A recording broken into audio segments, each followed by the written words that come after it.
Railway మౌలిక సదుపాయాలను మెరుగుపరచడానికి, ప్రయాణికులకు సౌకర్యవంతమైన ప్రయాణాన్ని అందించడానికి ప్రభుత్వం అనేక చర్యలు తీసుకుందని రైల్వే మంత్రి అశ్విన్ వైష్ణవ్ తెలిపారు. దేశంలో రైలు ప్రమాదాలను తగ్గించడంపై దృష్టి సారించి గత 10 సంవత్సరాలలో రైల్వే శాఖ 5 లక్షల ఉద్యోగాలను సృష్టించాయని ఆయన అన్నారు. రైల్వే మంత్రిత్వ శాఖ పనితీరుపై రాజ్యసభలో జరిగిన చర్చకు మంత్రి అశ్విన్ వైష్ణవ్ సమాధానం ఇచ్చారు.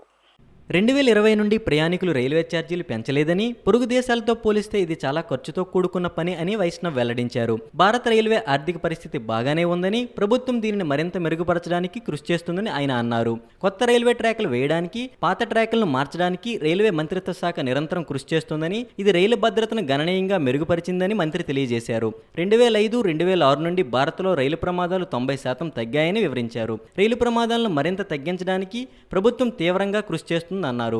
దేశవ్యాప్తంగా ప్రధాన స్టేషన్లో 60 శాశ్వత హోల్డింగ్ ప్రాంతాలను ఏర్పాటు చేయడం ద్వారా పీక్ సీజన్లో మెరుగైన రద్దీ నిర్వహణ కోసం రైల్వే కృషి చేస్తుందని మంత్రి తెలిపారు. మహాకుంభ సందర్భంగా 23 శాశ్వత హోల్డింగ్ ప్రాంతాలను ఏర్పాటు చేశామని, 4,50,00,000కు పైగా ప్రయాణికులు ప్రయాణించారని ఆయన పేర్కొన్నారు.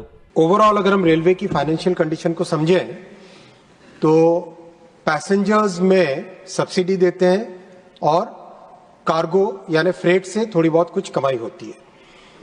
पैसेंजर में अगर हम देखें कॉस्ट है हमारी, रेलवे की कॉस्ट है करीब ₹1.38 अगर एक पैसेंजर को 1 किलोमीटर तक लेके जाना है। किराया लेते हैं केवल 73 पैसे का, यानी करीब 47% का डिस्काउंट पैसेंजर पे दिया जाता है, सब्सिडी पैसेंजर पे दी जाती है। और ये सब्सिडी कुल मिला के FY फाइनेंशियल ईयर 22-23 में देखें तो 57,000 करोड़ के आसपास थी। 57,000 करोड़ की सब्सिडी पैसेंजर के ट्रांसपोर्टेशन पे ओवरऑल है। और FY 23-24 के प्रोविजनल फिगर्स आए हैं, फाइनल रिकंसाइल हो रहे हैं, इसमें करीब 60,000 यानी 55 से लेके 60,000 करोड़ का टोटल सब्सिडी ये सोशल ऑब्लिगेशन है।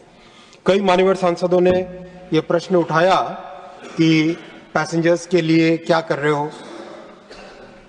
ये आपके सामने डेटा के साथ में रख रहा हूं, डेटा के साथ प्रस्तुत कर रहा हूं कि पैसेंजर्स के लिए फैसिलिटीज और विशेषकर किराया कम से कम रह पाए, उसके लिए रेलवे ने बहुत ही बड़े प्रावधान किए हैं। और उसके कारण आज भी हमारे आसपास के जितने भी देश हैं, मैं पश्चिमी देशों के साथ तुलना नहीं करना चाहता, केवल अगर हमारे आसपास के देशों से भी कंपैरिजन में करें, पाकिस्तान से कंपेयर करें, बांग्लादेश से कंपेयर करें, श्रीलंका से कंपेयर करें, तो उसमें भी सबसे कम किराया भारत का हमारी रेलवे का है। 10 वर्षों में 5 लाख से अधिक लोगों को रेलवे ने रोजगार दिया है। अगर यूपीए से कंपेयर करें तो यूपीए में 4 लाख थे, आज 5 लाख का। और आज as we speak ongoing 1 lakh लोगों का रिक्रूटमेंट का प्रोसेस चल रहा है।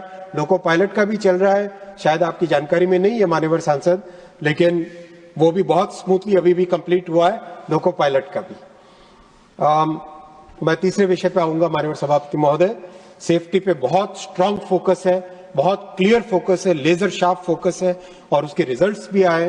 मैं डिटेल में बताना चाहूंगा क्या क्या स्टेप्स लिए गए। बहुत सारे टेक्नोलॉजिकल चेंजेस लिए गए जिसमें longer rail, higher tensile strength की rails, electronic interlocking at stations as well as level crossing gates, fog safety devices बढ़ाना, कवच का डेवलपमेंट कंप्लीट हुआ, अब उसका रोल आउट चालू हुआ। इन सब चीजों पे थिक वेब स्विचेस लाना, वेल्डेबल क्रॉसिंग्स लाना, इन सब पे पहले के कंपैरिजन में कई गुना ज्यादा काम अभी हो रहा है और अच्छा इसके रिजल्ट आ रहे हैं। अगर हम कंपेयर करें, एक छोटा सा पैरामीटर है वेल्ड फेलियर, जो 2 जगह जहां पर वेल्डिंग होती है उसके फेलियर्स